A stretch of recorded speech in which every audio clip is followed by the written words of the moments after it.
Hi, magandang araw po sa inyong lahat. Ngayon po ay araw ng Linggo.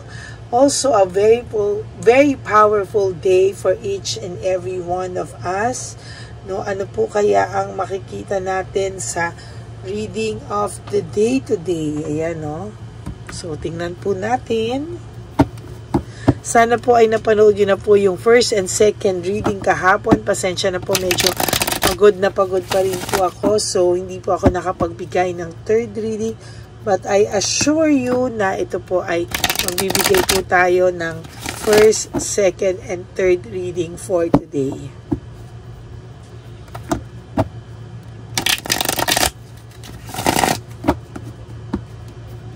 Malasahin lang muna po natin.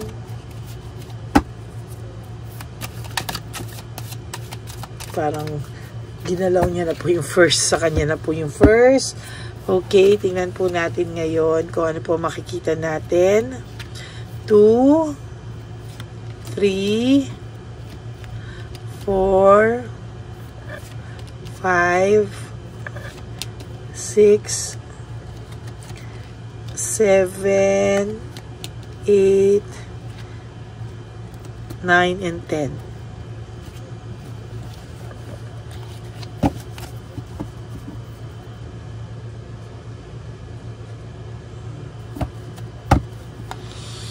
Tingnan po natin.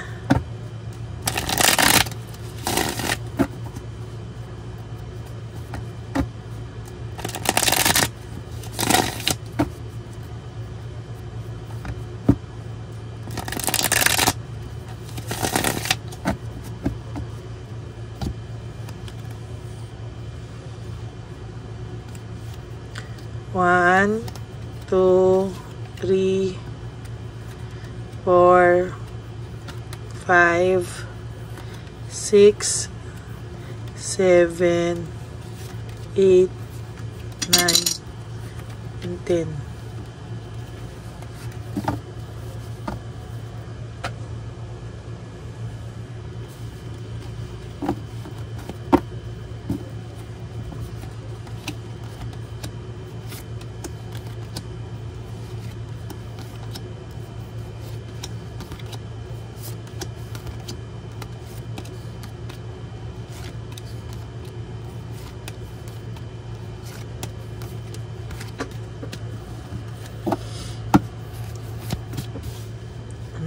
First card po niya is all about greediness, no? Naging greedy po ang person na to be honest with you.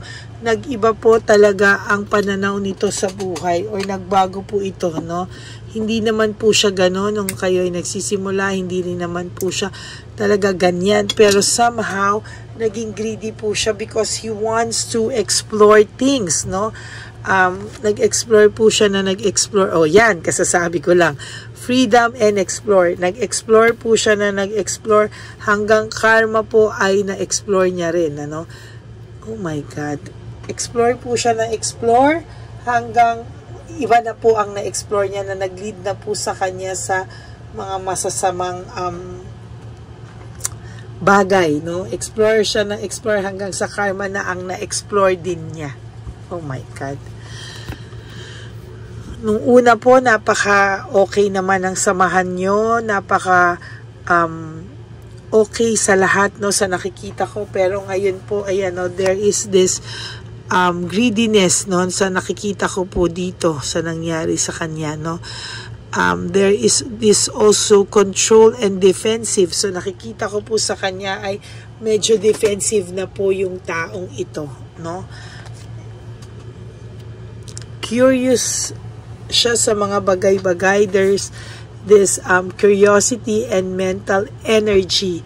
Nahihila niya po ang energy mo. Kaya minsan, totoo na curious ka, ano na kaya ang ginagawa nitong mukhang na to o mukhang na to?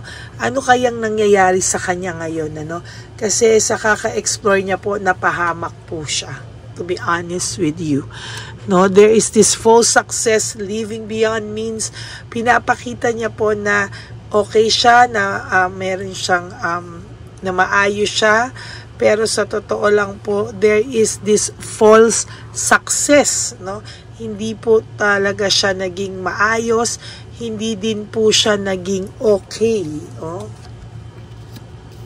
No closure, incomplete. Sa nakikita ko po dito ngayon ay wala pong closure pa rin na nangyayari sa inyo. Actually, kahit sa sarili niya, wala siyang closure. Hindi niya alam kung ano pa rin talaga ang direksyon gusto niyang tahakin. And very incomplete, no? Sa totoo lang,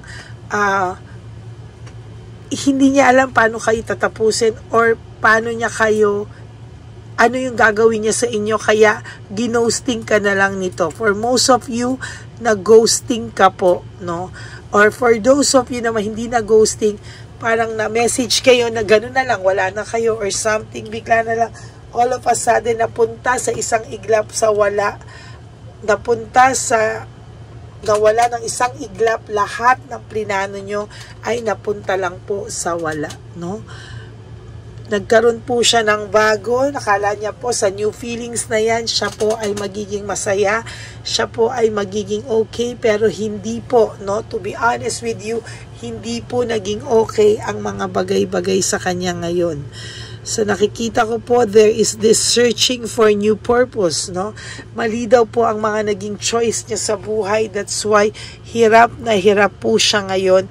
Hindi niya po alam kung ano po ang tamang landas na pwede niya pong pasukin.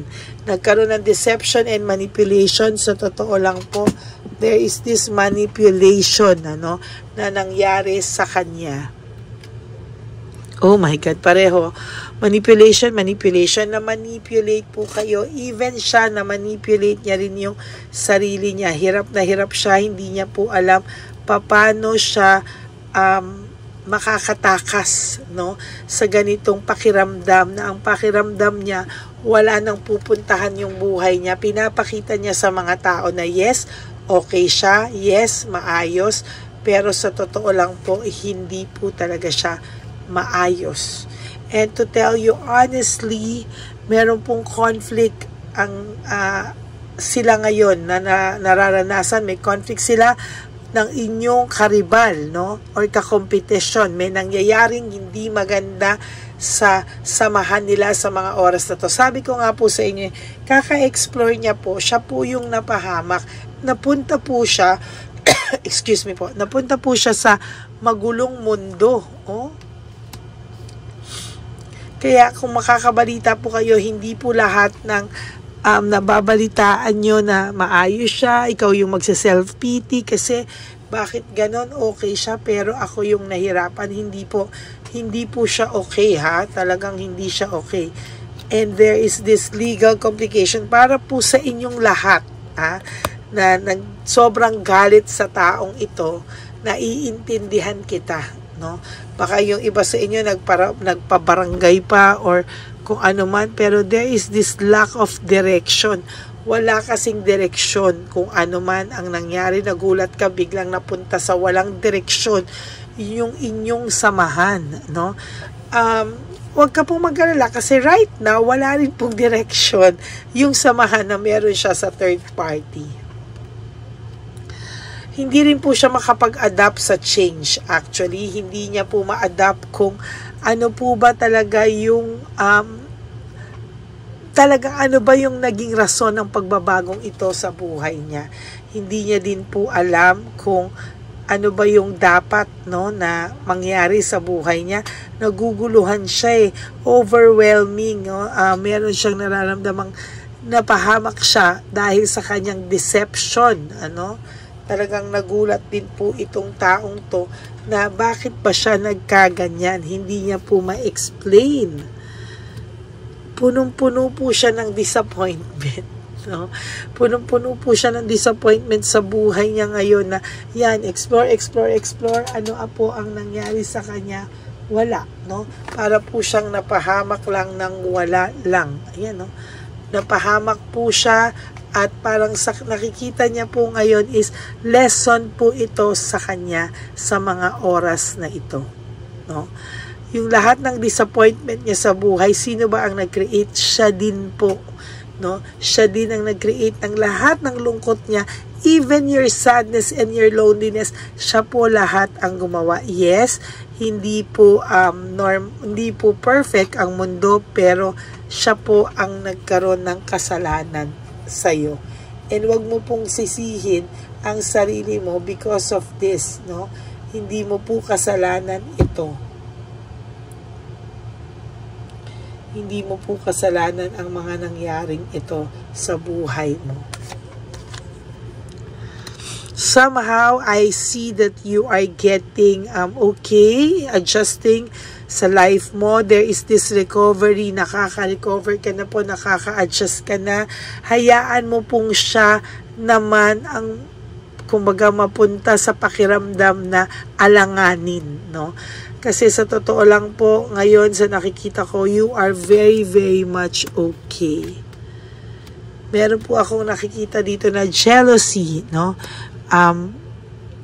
Nagsiselos sa'yo ng matindi, no? Actually, araw-araw ka pa rin po nilang pinag-aawayan, ano? Wait, gusto kong kumuha ng pink oracle. Araw-araw ka pa po nilang pinag-aawayan at hindi po mawala-wala ang insecurity sa'yo ng person mo ngayon.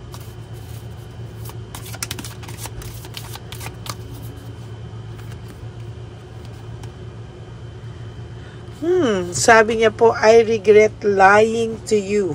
No? I regret lying to you. Yan po ang pakiramdam niya sa oras na to. Nagsisisi po siyang nagsinungaling siya sa iyo. Nagsisisi po siya na sa lahat ng sinabi niya walang totoo halos dahil gusto niya pong magpalusot lang. Yan, no? Umaasa po siya na someday you will be together again. Sa tamang oras at panahon daw na ibibigay sa inyo ng tadhana. Inasa sa tadhana. Loko-loko. Inasa sa tadhana. Bakit wala po siyang mukhang maiharap sa iyo? Alam niya po ang ginawa niya. Alam niya pong nag-explore siya. Alam niya pong napahamak din siya sa sarili niya. Sa totoo lang po, no? Alam niya po yan, no? Hindi niya po alam kung kailan, pero alam niya po na bibigyan kayo ng tadhana na makapag-usap ulit. I hope that you can, yan ang sinasabi ko, inasa niya talaga sa tadhana na I hope that you can forgive me one day. How can you ever forgive a person who is not sorry for what he or she did, no? Parang inaasa niya po na papalamig siya at pagkatapos po, ayan, oh.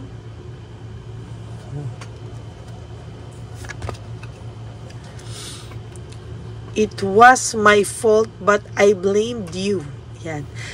Dahil po hindi niya na alam paano lulusutan, naghanap na lang po siya ng mga bagay na pwedeng isisi sa'yo just to justify his or her actions, no? Yan po ang ginawa niya, sinisi na lang po niya ng sinisi sa'yo para po, sinisi ka po niya ng sinisi para po ikaw yung magkaroon ng guilt feeling at pag bumalik siya sa'yo ay parang ikaw pa yung may kasalanan. I look for you everywhere. Sa totoo lang po, ay ayan, no? Hinahanap-hanap ka po niya kahit nasaan siya, ay hinahanap-hanap ka pa rin po nito. So, yan po ang first reading for the day natin. Explore siya ng explore hanggang siya mismo ang napahamak sa kaka-explore niya. Siya po ang nahanap ng karma. Okay? So, that's it for your first reading for today. I hope naka-resonate kayo. And if you do, please give me a like and comment down below. Medyo maaga pa po ngayon. It's 5 a.m. No? Magme-meditate na po ako para sa akin isang personal and private reading. So, sunod-sunod na po ako. So, I can maybe edit this or i-edit na po ng aking kasama and then i-upload na po nila. Hindi ko po alam anong oras, but we will have a first, second, and third reading for today. Yan po, no? So, maraming salamat po sa inyong lahat. And I hope na naka-resonate po kayo. And if you do, sabi ko nga po, ay please comment down below para malaman ko po kung ano po ang inyong mga saloobin. Yan, okay? So, magandang araw po sa inyong lahat, sa aking mga ever loyal and solid Lady Elena friends, family, and subscribers. I love you all from the bottom of my heart. Isa pa po, para po sa gustong magpa-private reading sa akin, you can message me po at Lady Lee Elena, that's L-A-D-Y-L-Y Elena. Nasa dulo po yan ng ating video. Diyan nyo po ako pwedeng makontak. That's my only legit and official FB account. Yan, so maraming salamat po sa lahat sa inyo. And for those of you who would like to give me a super thanks for this video, I would really appreciate and love that from the bottom of my heart. Maraming salamat po. And thank you for everything po sa lahat ng nanonood at sumusuporta sa akin. Maraming salamat po. Please, no skipping of ads. Tulong nyo na po yan sa akin. Yan na lang po ang hihingin ko sa inyong commitment nyo naman po sa akin. Maraming salamat po. God bless you all. And sabi ko nga po, life is too short. Don't make it shorter by stressing yourself from all the pains and heartaches na binigay sa inyo ng kahapon. Just surrender everything to the divine universe and just let go and let God write your life and love story. I will be back for another set of reading. Huwag niyo po akong huwag po kayo malulungkot. Babalik po ako. Okay? God bless you all. I love you all from the bottom of my heart. Just live one day at a time and be happy for today. God bless you. I love you all. Bye.